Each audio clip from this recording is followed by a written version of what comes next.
واخيرا بعد طول انتظار هقول لكم بقى كفايه، هقول لكم ازاي انا وفيليب اتعرفنا على بعض.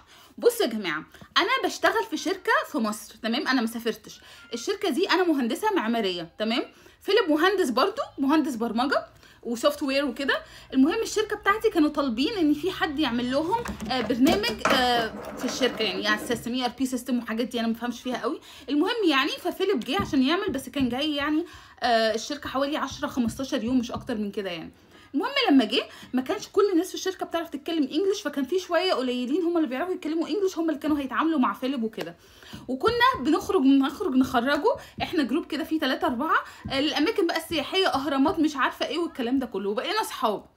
طبعا هو اول ما شافني اعجب بيا وبجمالي، قال لي كده بعد كده عشان ما يجيش يكذب، قال لي، وانا طبعا حته القشطه دي شفتها قلت هو ده.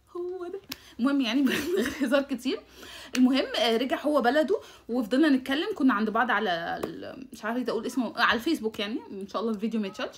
كنا عند بعض وكنا بنتكلم عادي وكنا اصحاب. تاني مره بقى نزل لي قاصد بقى، جاي لي مخصوص، ده جاي لي انا بقى، جاي لي قال لي ان هو معجب بيا وبيحبني ومش عارفه ايه والكلام ده. وبعد كده ايه يا جماعه بقى، اقسم بالله العظيم اللي بقوله ده حصل بالظبط. راح بقى نزل لي على ركبته، جايب لي خاتم بقى، الخواتم هما بيتقدموا بيتجوزوا بخواتم يعني كده. نزل لي على ركبته واداني خاتم وقال لي شروق تتجوزيني. انا بقى قلوب بقى اتخضيت بقى، وانا في سري بقى بقول يا عيني الواد الغلبان ده فاكر ان هو كده خطبني.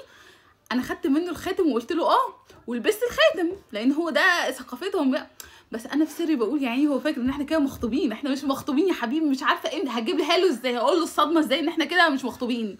المهم يعني بالهداوه كده قعدت معاه قلت له بصي يا فيليب طبعا انا موافقه وانا كمان بحبك وكده، بس احنا كده مش مخطوبين، انت لسه هتكلم اهلي وتحاول تقنعهم، ولسه طبعا يعني الخاتم ده شكرا هديه مقبوله، بس دي لسه مش شبكتي، انا اهلي بيطلبوا شبكه بقى وحاجات بقى لسه قصه طويله. طبعا اهلي في الاول رفضوا اصلا، ما وافقوش، ولكن اقنعناهم. هبقى اقول لكم فيديو ثاني عشان الفيديو ده طول ازاي بقى احنا اقنعنا اهلي. اوكي